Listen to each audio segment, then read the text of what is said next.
his moment of suffering. And his idea was that you had to, that it was a really crazy concept at the time, and it was heavily criticized. The idea was that whenever you saw anything happening in reality, you had to think in United Colors of Benetton as a result of the campaign. This was late 80s, early 90s. What the poster does for me is that it reverses the story. You have Crossfire as almost as a logo, and you have an image which is a poetic image, but it's an eerie image of a night situation. So here you have two things, and I think that Shahidul is right in saying maybe the logo is, at first I thought the logo was really too shocking in the sense of the color. I found the red too strong, and I found the black, too stark, and the red was kind of jumping out, and I thought the image wasn't actually sustaining the Crossfire logo element. But now, what I do feel is that it's a situation in which a completely different outlook on photography, in this case, in this particular case, something connected with an author's interpretation of a violent situation, an author's completely personal interpretation of a violent situation, is actually suddenly made to collate with a Crossfire allusion that is, inescapable. And I think that's kind of a big question mark actually being dotted out in the cityscape, very, very powerfully. I think that people probably stare and wonder at what it means. And in fact, I think that one of the most important things about art is that we are to question our assumptions all the time. And we have to question people's assumptions. So if we get somebody in the street look for more than 3 seconds now at an image of that kind, that's something that is worth thinking about. That doesn't happen. That doesn't happen very often, nowadays, anyway.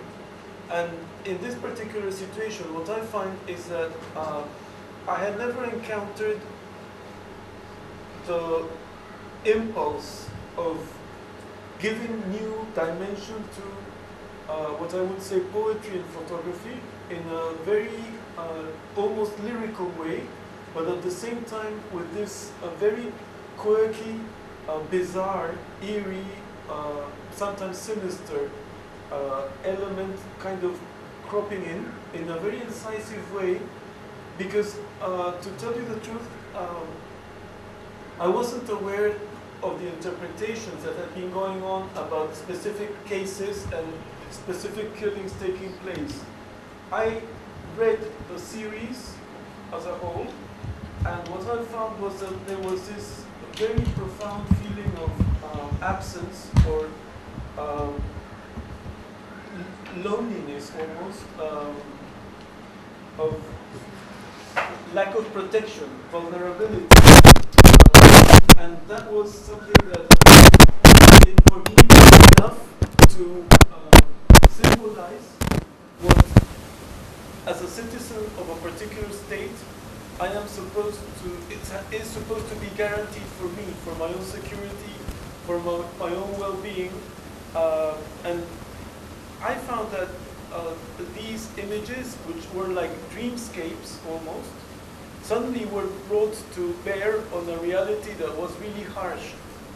That thing in itself, I think, is an artistic statement, and as Shahidul says, every exhibition is site-specific, and also an exhibition evolves and mutates in time.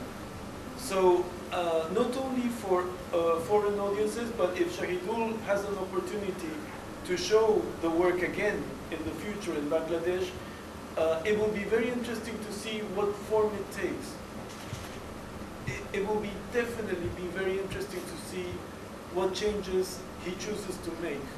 Because an exhibition is not a definitive statement. It never is a definitive statement. The creative process of an artist is exhibited through, is made public or manifested through exhibitions, but it is something that goes on. The creative process of an artist is going on, never stops, hopefully.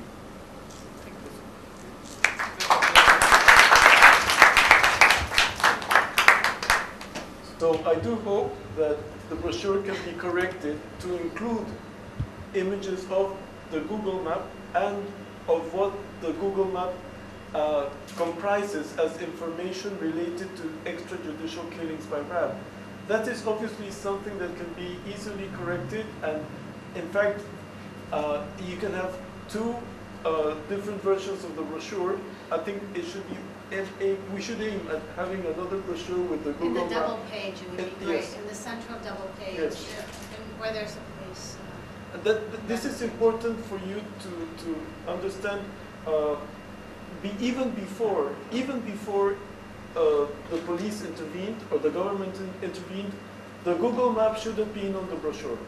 But that is something that escaped all of us, I think. I want to attract your attention. Person again. Now that we are talking and discussing this this exhibition, he appears, and again he has a very strong presence and a way of defending what he was doing or explaining what he was doing, what is very important. And there we have to go back to the importance of his person in this work, no? More in a performative way. And what I think is interesting is that we really have to pay attention by analyzing this, that him talking and speaking about this issue and his position in this issue is very important. And then the form that was produced to state maybe can be rethought given the setting that we could observe all over the last, I don't know, 5 days. I think this is what is interesting about it. I would suggest that we do a small break now, 5 to 10 minutes, and then we come back and we... Unless there are any questions or comments. Or if you want, we can also keep the comments and questions for afterwards. So we do some questions and comments, and then we... 5-minute break. So 5-minute break, and then we do the question and comments, and then Ito will present her work. The critique, you can say whatever you want. He will not hate you. He will not judge you. So please go ahead. Who has questions and who has comments?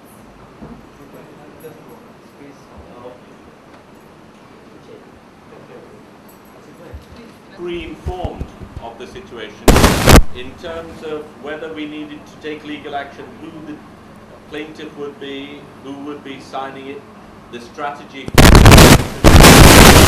and also in the case of putting together not only a database of media activists, but a database of legal activists who could act in our favor.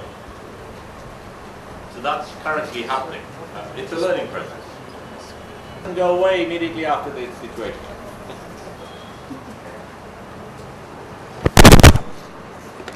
Exhibition. So how do you plan on informing people that it's still okay to enter the exhibition and to go past the police? A very valid point. I've actually just had a note from some people who came in from Chittagong to see the show and not allowed to come in. We haven't done it yet. I think the mode of dissemination, the fact is we can't actually allow them to come in at the moment. So the only way in which we can do it is surreptitiously, and obviously that's not something you can advertise. So that has to be more contained. But I think one of the ways to do it is to first inform people of what's happening in real time and have a plan B in terms of what happens with the show. Right, so have you got like a newsletter or anything for people linked to the news? We do have a newsletter, and actually it's been viral. Facebook has been very effective. Yeah. Okay. Also working quite well. But someone has to take charge of it, and it's someone physically around who can do it. And maybe next time we need to actually have someone who manages this situation, manages the information. Farida is doing some of that now, but she's of course been involved in other aspects of the show. What we probably need is someone who's dedicated to that and nothing else. We're just now speaking about the aftermath of the exhibition. I want to pull the students back to throw a critical eye on the form of the exhibition that was produced.